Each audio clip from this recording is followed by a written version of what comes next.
After Vivian died, the world stopped making sense. Days blurred into nights. Nights into long hours of silence broken only by Luke's cries. My wife had been gone for just 3 months, but it already felt like years. I'd wake up every morning to the smell of baby formula, Ella's drawings scattered across the floor, and a hollow space beside me that used to be filled by laughter. I'm Rick, 35, a father of 2, Ella, 6, and Luke, 8 months old. Once we were a family that had everything. Now I was just a man trying to keep the pieces from falling apart. Vivian had been the heart of this house, the kind of woman who turned every ordinary moment into something soft. She'd hum while making pancakes, dance with Ella in the kitchen, whisper to Luke when he couldn't sleep. And when she smiled, everything else faded. But when that truck hit her car on the highway that rainy morning, it didn't just take her away, it took everything that made our home feel alive. After the funeral, I tried to be strong. I told myself I could do this, be a father, a mother, a provider, all in one. But every night, when Luke's cries echoed from the crib, and Ella sat quietly in the corner, drawing a family that no longer existed, I realized I was lying to myself. I worked as a graphic designer in downtown Austin. Deadlines, meetings, clients, and all screaming for my time. Every project pulled me further away from home. Some nights I'd bring Luke to the office, setting up a small blanket beside my desk while I worked through midnight. It wasn't fair to him. It wasn't fair to Ella. And the guilt, it ate at me. So when my parents offered to help, to take care of Luke for a while so I could get back on my feet, I said yes. I told myself it was temporary, that it was safe, that my mom knew how to care for babies.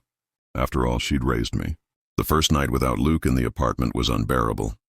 The silence felt wrong, too empty. I tried to convince myself this was for the best, that he'd be better off in a calmer place. Every weekend, Ella and I would drive out to my parents' place. Mom would always greet us with a smile, holding Luke close, saying, "He's doing so well, sweetheart." Sleeping through the night now. And I believed her, because she was my mother, because I needed to believe someone still had things under control. But then, something changed. That morning I was driving Ella to school. She was quiet at first, staring out the window, her little hands clutching her drawing pad. Then suddenly, her voice broke. "Daddy, can we go back, please?" "I don't want to go to school. I want to see Luke." Her tone, terrified, desperate, froze me. I looked at her confused. "Honey, what's wrong?" Tears rolled down her cheeks as she whispered, "Grandma said not to tell you." But Luke keeps crying. She gets mad when he does. My heart dropped. The traffic light turned red. My hands gripped the wheel so tight they trembled. "Ella, what do you mean?" She shook her head, crying harder. "Please, Daddy, just go back, please." I didn't ask another question. I turned the car around so fast I nearly hit the curb. 10 minutes later, I was standing outside my parents' house, staring through the living room window. And what I saw inside made my stomach twist and my knees go weak. Through the glass, my mother stood beside Luke's crib. He was crying, red-faced, trembling, and she was shouting. Her voice cut through the walls, sharp, angry.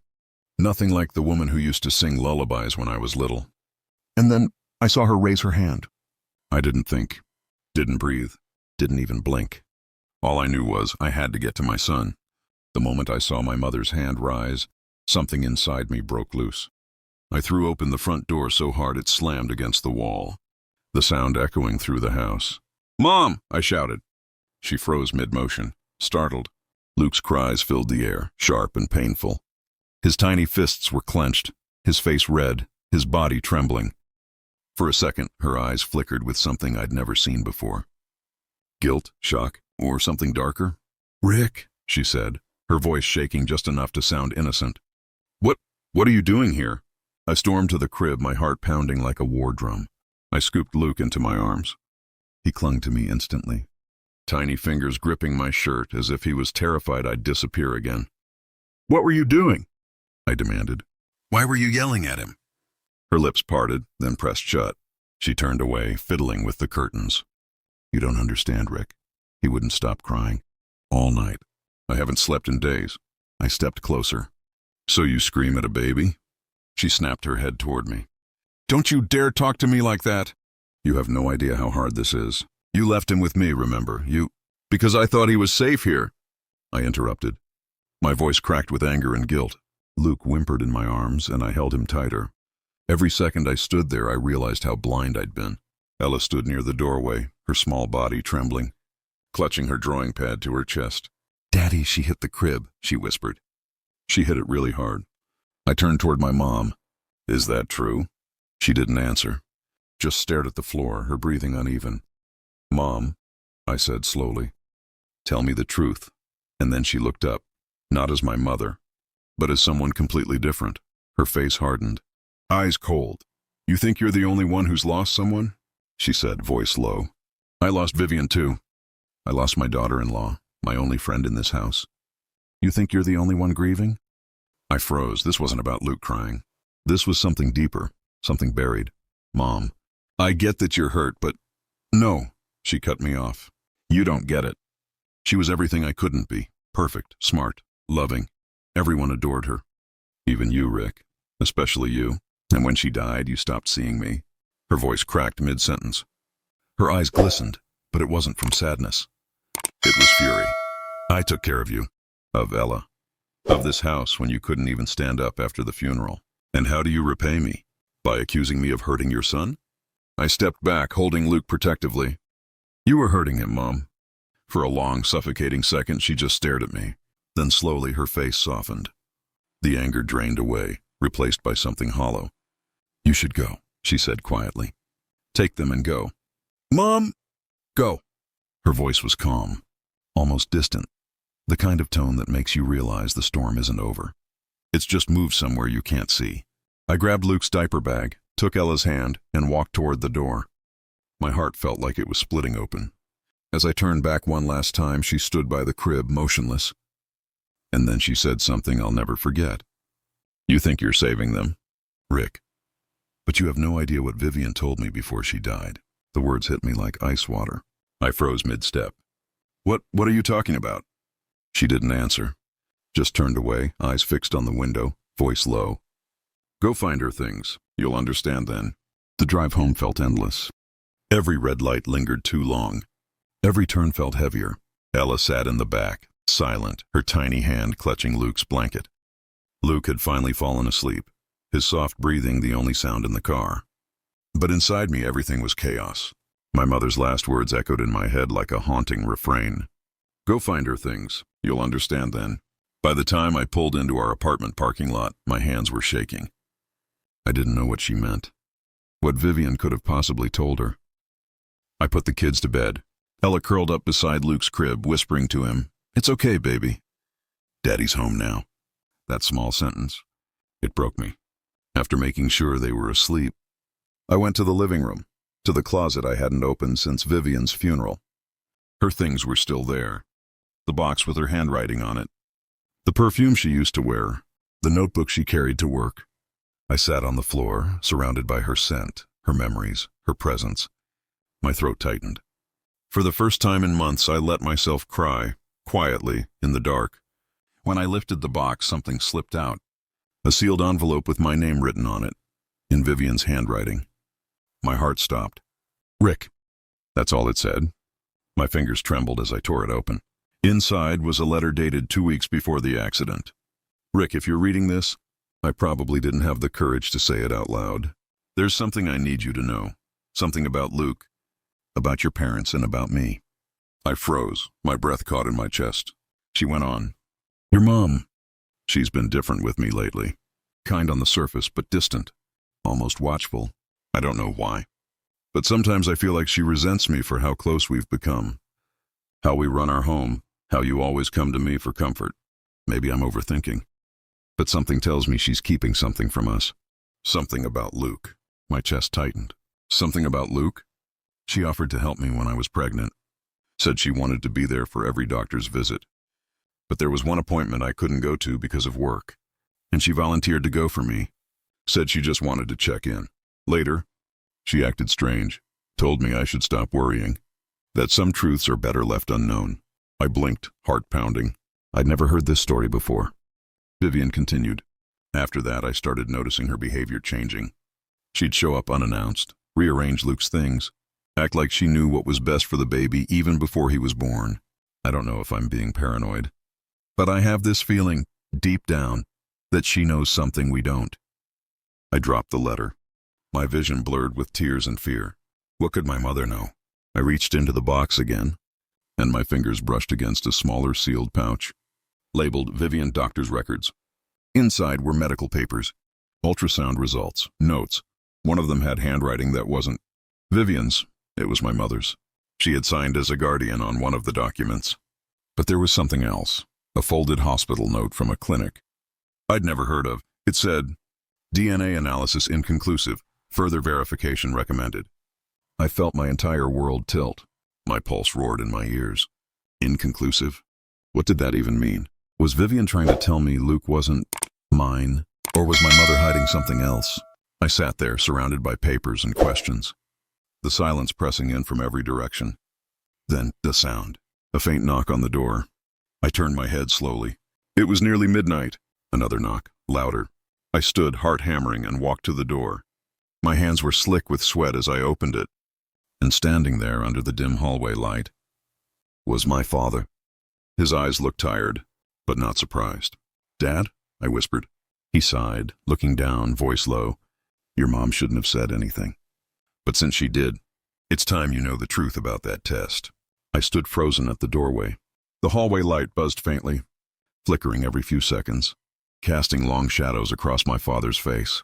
He looked older than I remembered, shoulders slumped, his eyes swollen with the kind of exhaustion that didn't come from sleepless nights, but from years of carrying something heavy. "Dad," I said quietly, my voice trembling. "What do you mean?" "The test?" He didn't answer right away. He just gestured for me to let him in. I stepped aside and he entered slowly, glancing around the living room, his eyes landing on the open box of Vivian's things scattered across the floor. He looked at it for a long moment, then exhaled. "So, you found it," he murmured. I frowned. "Found what?" "The letter? The papers?" He didn't look at me when he spoke. "The truth. The one your mother tried to hide. The one Vivian almost uncovered." My chest tightened. "Dad, just tell me what's going on." He turned to me, his gaze soft but hollow. "Rick, Luke isn't who you think he is." The words hit me like a physical blow. I felt dizzy, the air thick in my lungs. "What do you mean?" I managed to whisper. "He's my son, he's—" Dad held up a hand, his voice trembling. "Listen before you lose control. I'm not saying he's not your son in the way you think. But there are things your mother did. Things she never should have done. When Vivian was pregnant." I stared at him, my pulse roaring in my ears. He ran a hand over his face and continued, voice cracking as if every word cut him open. "When Vivian got pregnant, your mom was terrified. She said she had a bad feeling, that the baby might inherit something from our family. A condition? Something from your grandfather's side." I blinked, confused. "A condition?" He nodded slowly. "There's a history of severe genetic defects in our line. It's rare, but it killed your uncle when he was a baby. Your mother never told you. She didn't want to scare you. She became obsessed with the idea that Luke might have it. She started seeing a specialist behind Vivian's back. She paid for a private test, took samples, and sent them for genetic screening." My voice trembled. "Without telling Vivian? Without telling me?" He nodded shamefully. "She said it was to protect you. But when the results came back, something went wrong. The report didn't match, not yours, not Vivian's. The hospital flagged it as a potential sample mix-up." I took a step back. "You're saying—" He looked at me with watery eyes. "Your mother didn't believe it was a mix-up. She thought Vivian had cheated on you. She confronted her while you were at work, and Vivian swore she hadn't. But your mother refused to believe her." My breath hitched. My knees nearly buckled. "No," I whispered, shaking my head. "Vivian would never—" "I know," he said, his voice trembling. "I believe her now. But back then, your mother was convinced. She thought she was protecting you from being lied to. That's why she pushed you both away. That's why she became so controlling after Luke was born." My mind was spinning, flashes of my mother's cold stares, her endless criticism of Vivian, her advice that always felt more like orders. It all started making sense. "She told me once," I said slowly, "that Vivian didn't understand what being a mother meant, that she was hiding things." Dad nodded, staring down. "Vivian wanted to clear everything up. She went to the hospital for a retest. That's the appointment. She told your mom about the one your mother offered to attend for her, but Vivian never got those results. Your mother intercepted them." I felt sick. Intercepted? She had them sent to herself. She destroyed the original copy and forged a new one that confirmed what she wanted to believe. I took a step forward, my voice breaking. So all this time, Vivian thought my mother was just being cold, but she was sabotaging her. He nodded, tears in his eyes. Vivian found out. She told me a week before the accident. She said she was going to tell you everything. She wanted you to know that your mother had lied, that Luke was yours, always was. But before she could...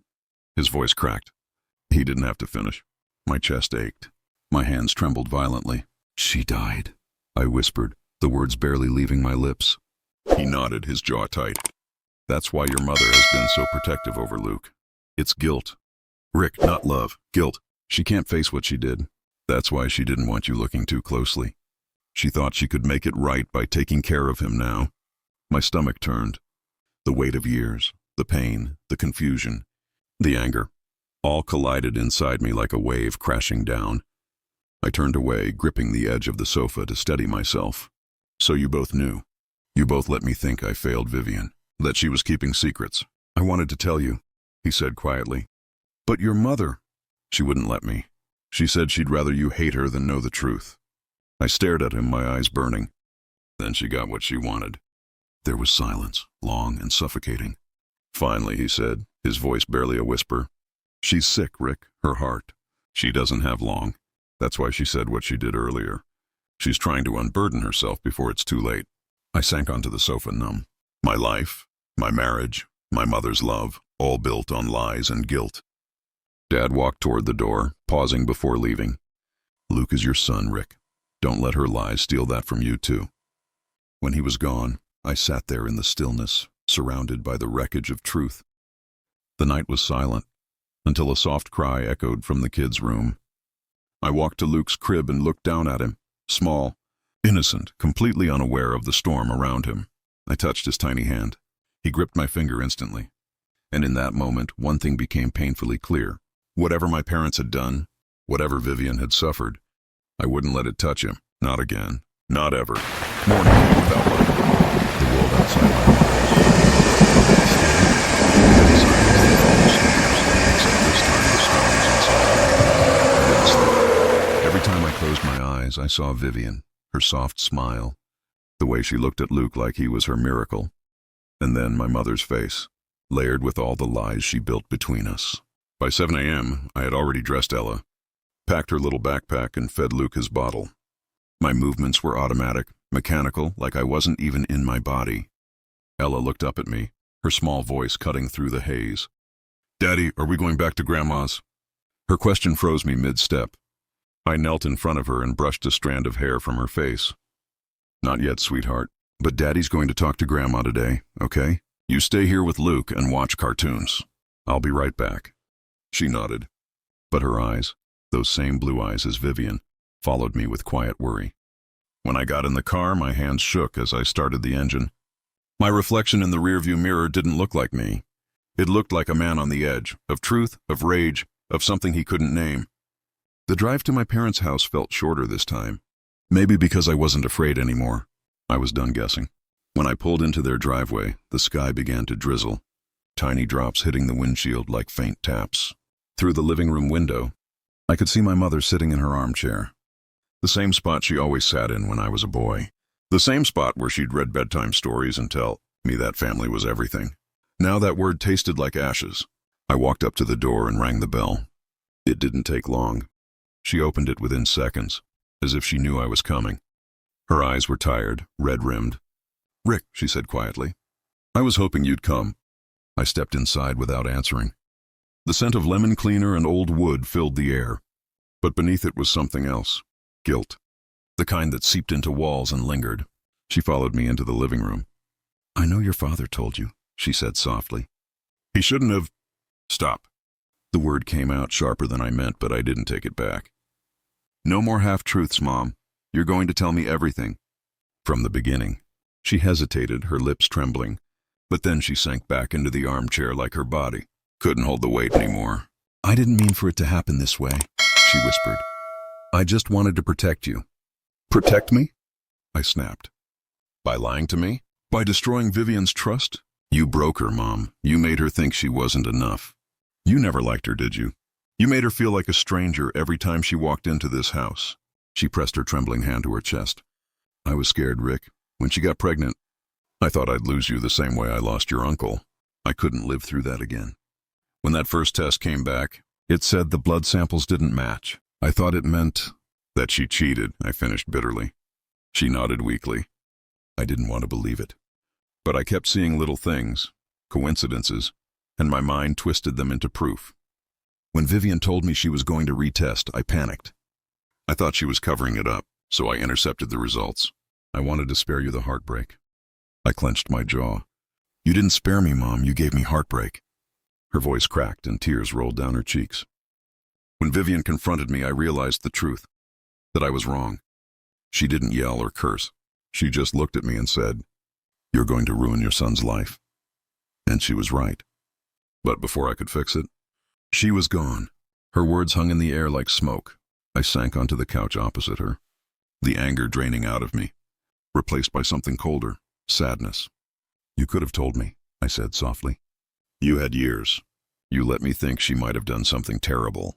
You let me live with that. She covered her face, sobbing quietly.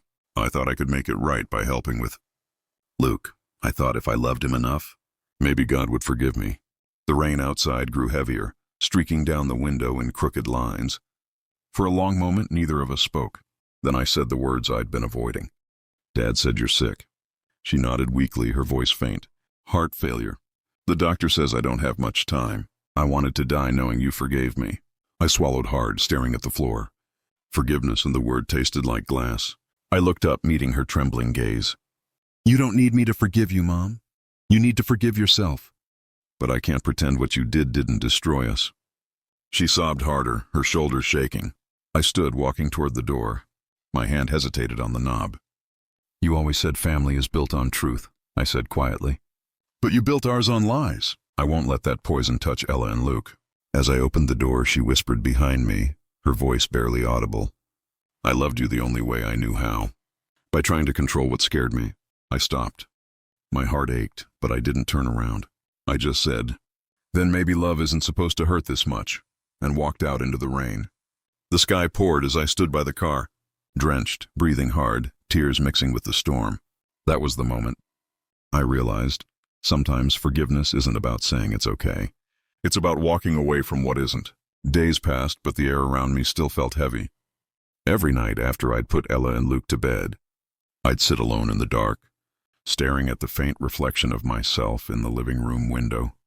A man haunted by too many goodbyes. I thought walking away would bring peace. But it didn't.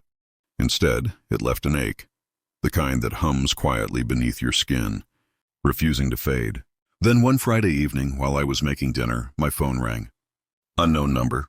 I almost didn't pick up, but something inside told me to. Mr. Doyle? A woman's voice said. This is Mercy General Hospital. Your mother has been admitted. You might want to come quickly. My heart dropped. For a moment I couldn't move. The smell of boiling pasta filled the room, and Luke's soft babbling echoed from the high chair. Ella looked up at me with wide eyes. Daddy, what's wrong? I forced a small smile. Grandma's not feeling well, sweetheart. I have to go check on her. I'll be back soon. I called my neighbor to watch the kids, then grabbed my jacket and keys. The drive to the hospital was a blur of city lights and guilt. When I walked into her room, everything felt wrong. The sterile air, the slow beeping of machines, the pale light that made her look smaller than I'd ever seen her. My father sat by her bedside holding her hand. His eyes were red, his face hollow. He looked up when he saw me, his voice breaking. She's been asking for you. I nodded, swallowing the lump in my throat, and stepped closer. My mother opened her eyes slowly. The moment she saw me, a weak smile touched her lips. You came, she whispered. Her voice was barely a whisper, fragile, like a breath that might not come again. I sat down beside her, not sure what to say. The anger that had burned so fiercely inside me now felt small, replaced by something quieter, sadder. I shouldn't have waited this long, I said softly. She shook her head slowly. No, you were right to walk away. I had to see what I'd done from the outside. For a while, the only sound was the faint rhythm of the heart monitor. Then she reached to the bedside table and slid open the drawer with trembling hands. From inside, she pulled out a small, faded blue envelope, its corners worn. The paper slightly yellowed. "Vivian left this," she said weakly. "The night she came to see me. She told me to give it to you if anything ever happened to her. But I couldn't. I was too ashamed." I froze. My fingers tingled as she placed it in my hand. The envelope had my name written on it. Rick. The handwriting was unmistakable. Vivian's. My chest tightened. My breath caught. "She came to see you?" I asked, my voice barely audible. A tear slipped from her eye. "Yes, she said she forgave me. Even when I didn't deserve it. She said she didn't want her children to grow up in bitterness. And she made me promise to tell you one day that she never stopped loving you." Not for a second. Her words hit me like waves. All the sleepless nights, the guilt, the wondering, all of it came crashing down in that moment. I held the letter tightly. My mother reached for my hand, her grip surprisingly strong for how weak she looked. "Rick," she whispered, her eyes glistening. "Don't let my mistakes steal your peace. You and Vivian, you both deserved better than my fear." I swallowed hard. My voice cracked when I spoke. "Mom, I don't know if I can forgive everything, but I can try. For the kids, for her." A small, trembling smile crossed her face. "That's all I ever wanted," she whispered. Her breathing slowed. The monitors beeped softly, steady, like the ticking of an old clock. I stayed there for hours, holding her hand, even after she drifted into sleep. For the first time, I saw her not as the woman who lied, but as a human being who had been terrified of losing everything. Before I left, I kissed her forehead and whispered, "I'll take care of them, Mom, and I'll make sure Luke grows up knowing love, not fear." As I stepped out of the hospital into the cool night air, I looked down at the letter. The moonlight made Vivian's handwriting glow faintly. I sat in my car, hands trembling, and slowly tore open the seal. Inside was a folded sheet of paper, written in her familiar looping style, smudged in places like it had been held through tears. "Rick, if you're reading this, I probably didn't make it home. But please know this, you did everything right. You were a good husband, a loving father, and the only person who ever made me feel safe in this world. Don't let grief make you doubt that. Tell Ella that Mommy loves her drawings. Tell Luke that I knew he'd grow strong. And if one day you feel lost, promise me you'll still look for the light, because even in darkness, it never really goes away." I pressed the letter to my chest, tears falling silently. The words blurred in my vision, but the warmth of her message stayed, wrapping around the hollow parts of me that had ached for so long. For the first time in months, I didn't feel completely alone. That night, after I left the hospital, I drove without knowing where I was going. The streets of Austin were nearly empty. Just the soft hum of streetlights and the occasional passing car. Vivian's letter rested on the passenger seat, folded neatly, like a fragile bridge between the past and the present. Every word she wrote echoed inside my head. Don't let grief make you doubt that. Even in darkness, it never really goes away. By the time I reached home, the first light of dawn was breaking. The sky was pale orange, the kind of color Vivian used to love photographing on our weekend trips. When I opened the door, the apartment was quiet. Ella and Luke were still asleep. I sat at the kitchen table, the letter still in my hands. The silence felt different now, not empty but peaceful. Later that morning, I heard a small voice behind me. "Daddy?" It was Ella. Her hair was messy, her eyes still heavy with sleep, holding her stuffed bunny. She climbed into my lap, resting her head against my chest. "Did you see Grandma?" she asked softly. I nodded. "Yes, sweetheart. She's resting at the hospital. She's very tired." "Did she say sorry?" Her question froze me for a moment. Kids have this way of cutting straight through the noise, straight to the truth adults dance around. I smiled gently. "She did, and she wanted me to tell you something." Ella tilted her head. "What?" I showed her the letter. "This is from Mommy. Grandma kept it safe for us." Her eyes widened as if I'd just told her her mother was standing outside the door. She leaned closer as I unfolded the paper and read it aloud, word by word. When I finished, she sat quietly for a while. Then she whispered, "Mommy said the light never goes away. That means she's still here, right?" I nodded, my throat tight. "Yes, baby. She's always here." Ella smiled, a real smile, the kind I hadn't seen since Vivian died. "Then I'll draw her today. With all of us." And she ran to get her crayons. A week later, my mother passed peacefully in her sleep. The hospital called early in the morning. I just sat there numb, staring at the sunlight streaming through the blinds. When I went to see her one last time, she looked calm. On the bedside table was a single folded paper, the hospital notepad, with a few words, scrawled across it in her shaky handwriting. Thank you for coming back. Don't live in the same darkness I did. Love them enough to forgive. I pressed that note next to Vivian's letter. Two pieces of paper that somehow carried the weight of entire lifetimes. For the first time, I felt something break inside me. But it wasn't pain this time. It was release. Months passed. Life didn't magically get easier, but it started to make sense again. I found a small house just outside Austin. Nothing fancy, but it had a little backyard with a tree where Ella liked to sit and draw. Luke was growing fast, his laughter filling the air like sunlight. Every evening, after work, I'd sit on the porch with them, Ella drawing beside me, Luke babbling in his stroller, and for a while, I'd feel Vivian's presence in the wind, in the fading glow of the sunset, in every quiet moment we shared. Sometimes, when Ella went to bed, I'd open Vivian's letter again. The paper had started to wear at the edges, but the words still carried the same warmth. Even in darkness, it never really goes away. Those words became our family's promise, to live, to forgive, and to keep finding the light, no matter how far it seems. One evening, months later, Ella came running to me with a drawing. "Daddy, look!" It was a family picture, 4 people hand in hand. Me, Ella, Luke, and Vivian. Above them, she had drawn a bright yellow sun with rays reaching down. And under it, she'd written in her tiny, careful letters, "We found the light." I couldn't speak. All I could do was pull her into my arms, hold her close, and whisper, "Yes, sweetheart, we did." That night, as I tucked her into bed, she asked, "Daddy, do you miss Mommy?" I smiled, brushing her hair gently. "Every day. Then it's okay. Because missing someone means you still love them." Her words hit me deeper than any sermon or book ever could. Out of the mouths of children, truth, pure and unfiltered. I turned off the light, kissed her forehead, and stepped outside. The stars above were brighter than they'd been in a long time, and as the night air touched my face, I finally whispered what I'd been holding in for months. "I'm okay, Vivian. We're okay now." And for the first time since she was gone, I believed it.